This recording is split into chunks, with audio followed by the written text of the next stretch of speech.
Hello everybody, I'm Roadblock. This is a Raid Shadow Legends video, and I am very excited to kind of fill you guys in on what's been going on the account. We haven't talked much about the OG free-to-play. So very quickly, just a brief summary of where it's at. I've already done like a review video where we talked about how far progress we've made, but you'll see I'm about 6 days past the 1 year mark. I know I've been playing it for a year, so I'm pretty certain that Cleoteryx is the 1 year. You get Cleoteryx at a year. We just got enough fragments for Cleoteryx. So that is where we're at right now, right? So we're a little over a year. But the big thing, the big recent awesome thing that it happened for the account were the shard pulls, right? We had another series of really, really good shard pulls not that long ago. We got Teox, and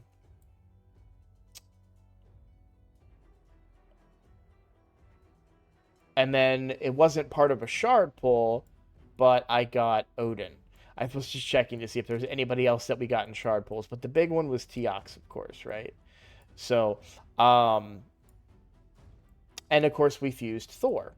So we have a lot of champions to work on, but Odin was the one I chose to do first. Now, at first glance, I think that I may have, I don't want to say misunderstood Odin, to be clear, but I think my hopes on how to use Odin were in the wrong direction. I really, really wanted Odin to be a damage dealer. Now, I knew he was single target, but I was hoping it would be something along the lines of like, well,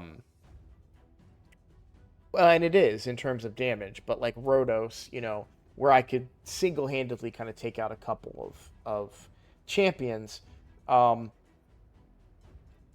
I should have known better when I read the kit. Like, I admit that I was wrong here. But I was really, really intrigued by the fact that this was based on the target's attack, the target's defense. Like, you could really do some damage.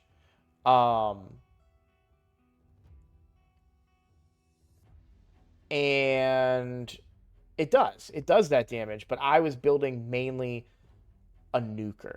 And that's not really, I think, what Odin is. But he is a damn good support and has been very beneficial to my account as such. Now, it's a little redundant because I do have Armands on this account. So, where I'm really benefiting with Odin is from the aura and from the buff strip into a decreased defense and stun. Very, very solid. We'll talk about Arena first. Now, I'm not getting massive use out of him in Arena. He basically just replaced my Deacon because he has a decreased defense while also buff stripping. So I've kind of put him in the role of my Deacon, but I have got a lot of redundancy here with the double stuns in my team. I may want to change this out, perhaps have Armands open with a polymorph instead. But right now, Armands is still faster than Odin. If I was to do polymorph, no, yeah, that kind of makes sense. And then Odin could potentially pick up any of the debuffs that were not stripped off by Armands, perhaps. But I haven't given it that much thought. I'm basically just using Odin for the aura to make my Arbiter even faster than what she is, and then to get this team to go. So nothing too crazy here, right? We go ahead and we attack the team. Arbiter first. Oh, he is faster than Armands. Okay. So yeah, I could probably do polymorph then. Yeah, pretty basic stuff. Because we're just double stunning. It doesn't. I would rather delay the Armand's stun until perhaps people start waking up from Odin's stun. So, and I think you got to see Odin do a little bit of damage there. So I do still have him built for damage, but I also increased his accuracy by quite a bit. So we're at 538 accuracy. Definitely want to hit high accuracy in order to land these debuffs, but I still have run into plenty of teams that are faster and still out resisting me. It's gonna happen. Um, the limitations of a free to play, but at only 103% crit rate and 189% crit damage, that is not anything crazy as far as crit damage goes. We're delivering on some damage with him, absolutely. Let's talk about how he has really changed my game. Now, in Arena, my account is pretty solid. We have our Mons, we've got the Arbiter, I have Georgid and Sun Wukong, and I had Deacon. So by using Odin to replace the Deacon, I get a little survivability and I get an extra stun. I can speed tune that a little bit to improve the team, but it wasn't the massive impact that I would like to have. However, other areas of the game have seen drastic improvements. So previously, Iron Twins, I was not able to consistently farm stage 15. I was using a Geomancer team without a way to extend Geomancer's burn, and the team surrounding him, a lot of them had War Master, which isn't ideal for the Geomancer team. I won't go too in depth on the Geomancer team because I honestly don't think it's that. I mean, it's still good. It's a way that you can do it, but it's kind of unnecessary at this point because of how nerfed the boss is. It just takes way longer than what an enemy max HP team like this could do. And honestly, to be clear about this particular team, Sun Wukong does not belong on this team. He is only here because he's my hardest hitter on the account, other than my enemy for bosses, other than my enemy max HP nukers. I could perhaps put Geomancer in there, but we're proccing the Iron Twins is I don't know which retaliatory launch. There it is. And so whenever Iron Twins, so all right, we'll go into it a little bit. Whenever Iron Twins drops below 80, 60, and 40% HP, he does an instant counterattack and does a self cleanse, right? The reason Geomancer was so good before is that if he reduced his HP due to Geomancer's passive, and because he hit so hard, the reflect damage, he wouldn't trigger that. So you could put your burn on him and then just increase the duration of that burn, and he would just destroy himself, basically. And you could pump him turn meter by giving your team a bunch of buffs.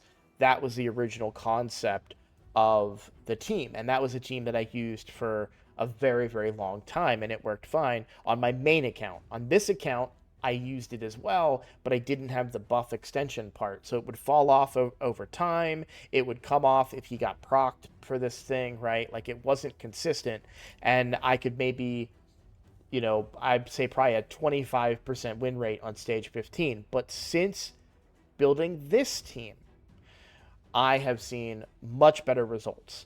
In fact, I believe this is a 100% team. So really, Godseeker is here as a backup healer, reviver. We've got Mithrala as a cleanser for the buffs that can be cleansed, and survivability, also high resistance, so she herself doesn't get any Iron Brand stacks, which comes from the boss. But Odin's passive provides me a lot of damage reduction in the fight as a whole. And he does enemy max HP. So does Newt with a triple hitter. I could perhaps bring in one of my cold hearts. In fact, I've never tried that. I don't think I'm going to try it right now. I do love the fact that if Wukong dies, he just brings himself back to life. And sometimes he actually finishes the fight for me earlier because of his blessing that he has. So I'll show you guys the team here. But Odin's passive comes in quite handy here for me throughout the course of the fight. But there's a big chunk of his HP.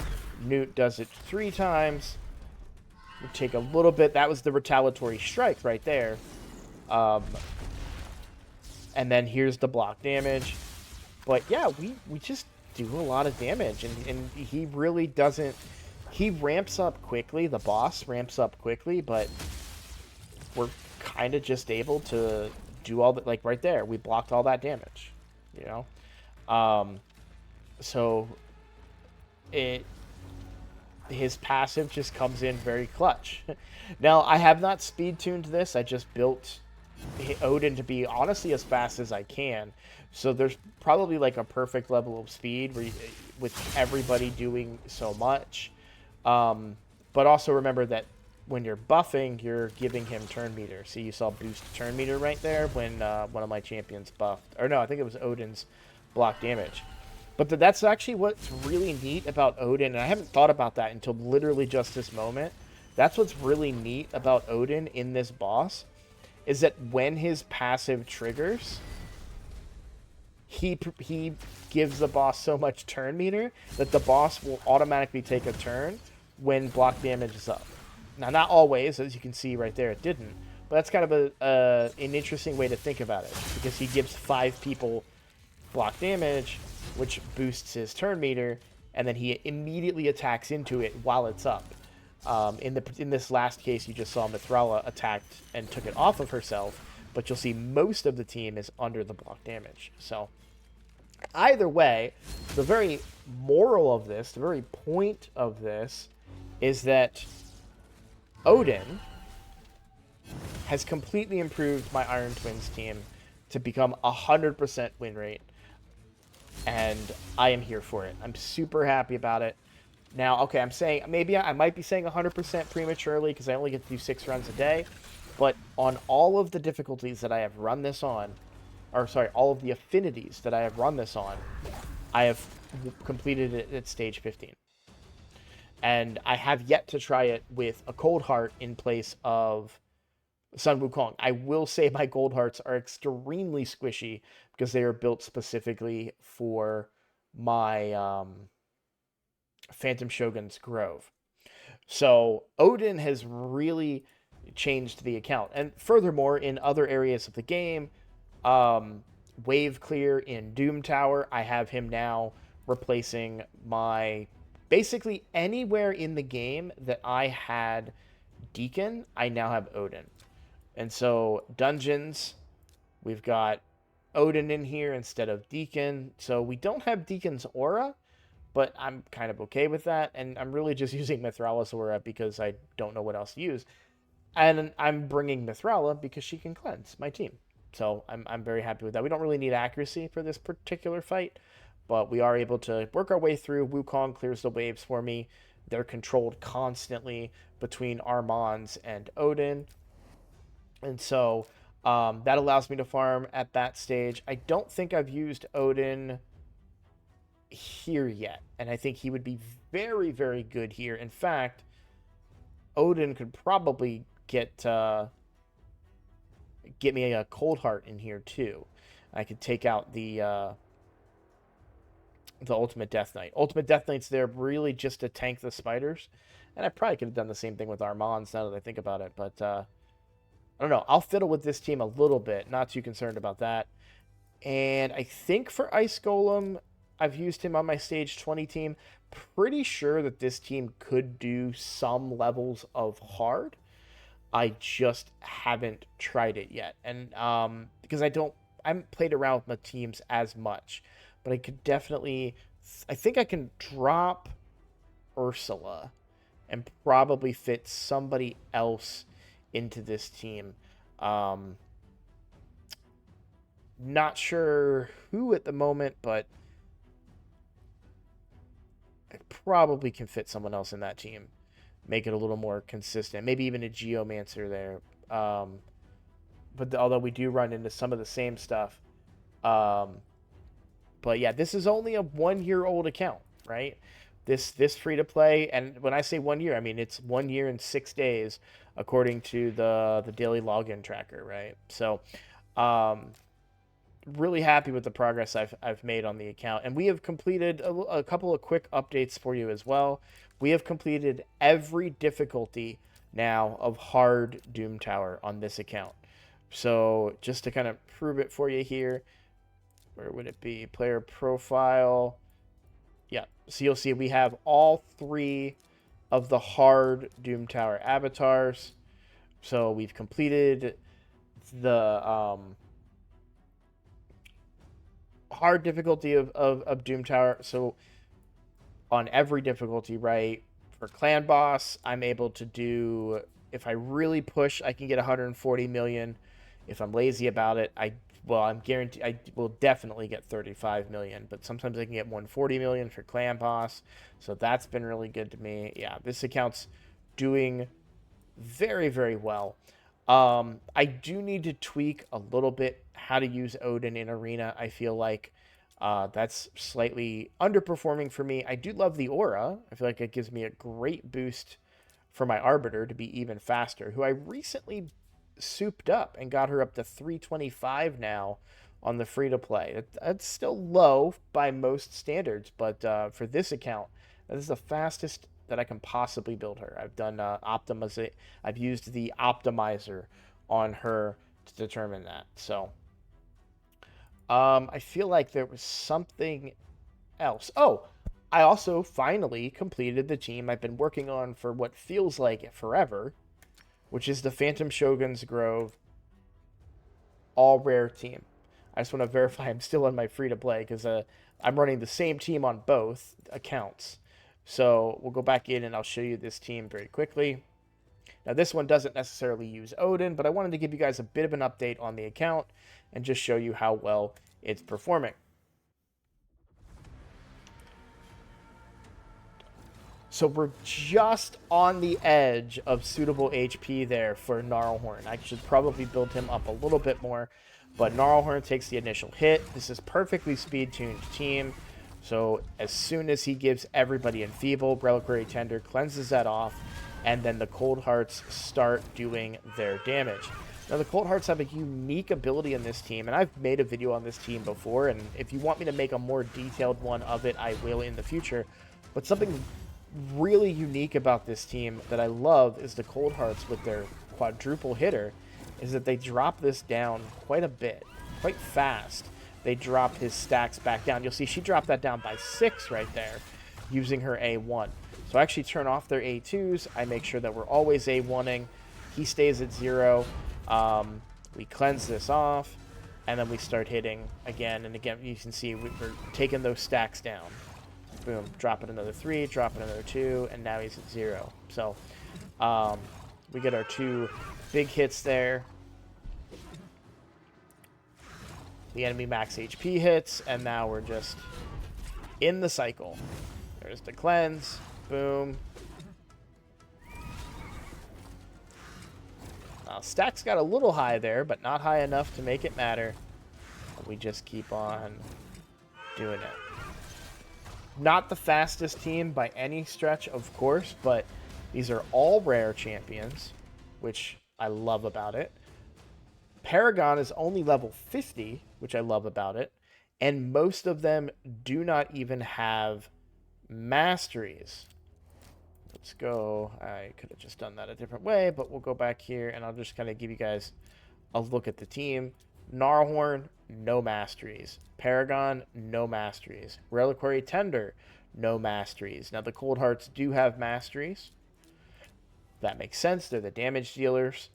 But that also helped me hit the speeds with them, which was a little bit harder because I did have to worry about their crit rate and crit damage, right? So I went with I always forget the name of this one. Lore of Steel, in order to go ahead and hit my desired rates and speeds and everything. Like I said, if you want me to do a detailed breakdown of this team, I've made a video on them in the past, but if it's hard to kind of dig through my catalog, I am happy to make another video on that in the future. But the account is really in a good spot. I mean, we can farm stage 25 of Sand Devil. We can farm stage 25 of Phantom Shogun's Grove. We are into hard dungeons on the 2 that really, well, 2 of the 3 that matter. Fire Knight, we've unlocked it, but I do not have an ally attacker. I do not have Mikage. I'm still waiting for that elusive End of Moonbeam so that we can finally get Mikage. So, right here. This is all that we're waiting on. But maybe soon. So, the only other thing I want to talk about with the OG free to play account is the current events and how they're going to relate to this account. So, we have the Deck of Fate coming up for Freya. Now, that Deck of Fate, it has been announced by Plarium in the Discord that that will be based around souls. Now, I don't have a super deep inventory of souls, but if we take a quick look here, I have one Eternal Soulstone. I can afford another one.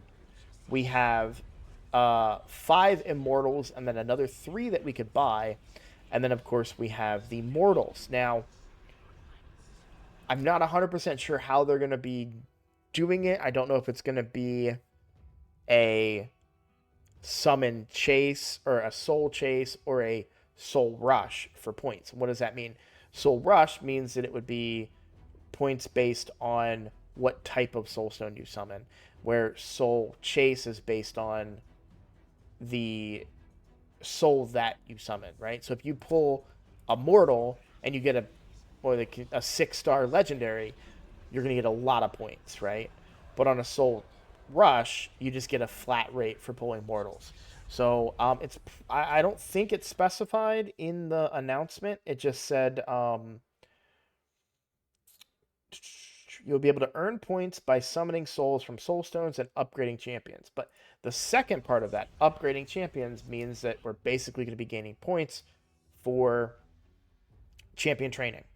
And that is going to be very, very good for this account because I have a ton of champions that need to be leveled. So my plan during the Freya event is to level all of these champions. Now, to be completely honest, I don't need any more legendaries right now. That sounds like a crazy thing to say in Raid Shadow Legends, but I have more champions than I know what to do with right now.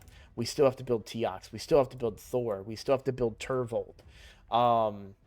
We even have some epics that we could probably afford to build to really have an impact on the account, right? So I have my hands full and I need to get to work in order to get these champions up and running. So we're going to use this champion training to do that while also getting Freya, because I think Freya is really going to fit in good on this account.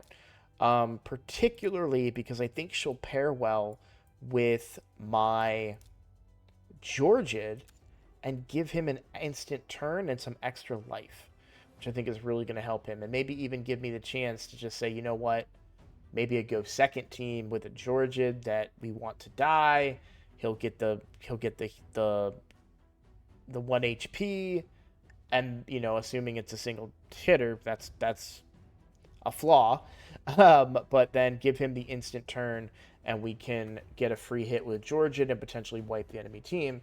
Putting him in attack boots would be a little better for him, because one of the problems with my Georgian on the account right now, he's my second built nuker, and I'm looking at the wrong area of it, but his stats are a little bit low. I'm a little unhappy with how low his attack is. A little slow on speed as well, but if I had a way to give him an instant turn, that changes things. Crit damage at 211 is a little bit lower than I would like as well. And because I need really high crit rate roll, it kind of puts me in a bit of a jam to be able to get the savage gear that I want on him and have crit damage gloves. So I need that crit rate here. I don't believe I have anything that is crit damage with substats crit rate that has that much crit rate on it. We're talking 20% crit rate, 18% there. Ooh, triple accuracy roll. Not the best, right? So I don't think I have anything that gives me that amount of crit rate, except for these lethal gauntlets that I put on my on my Odin. But those are fine. I want to keep those there for now. But there may one day be a 6-star gloves that's crit damage that will get me the crit rate that I need, or I'll get better savage gear and get crit rate that way too.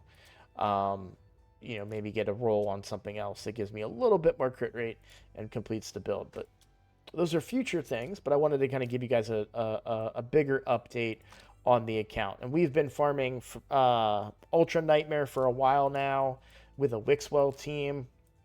Hopefully, any nerfs to him coming in the future do not affect that team. If they do, we will cross that bridge when we come to it. But anyways, that is what's going on the free-to-play account, guys. I just want to say thank you so much to all of you. As of the time of this recording, we are at 3,955 subscribers. We are 5 subscribers away from 4,000, which, quite frankly, is a number that I never thought that I would hit. So I want to say thank you to each and every one of you. We are so close. If you are new here, if you happen to stumble across my channel today, please consider subscribing. It is the best way to support my channel. I am taking this very seriously. I would really like to be a full-time content creator in Raid Shadow Legends and beyond. Maybe taking on some other games or doing, off nights and off days where we cover different games and have fun in those. The best way to help me achieve my goal is to become a subscriber. So please consider doing it. It means a lot to me if you would. And without any further ado, I just want to say thank you guys for watching, and I look forward to seeing you on the next video. Take care.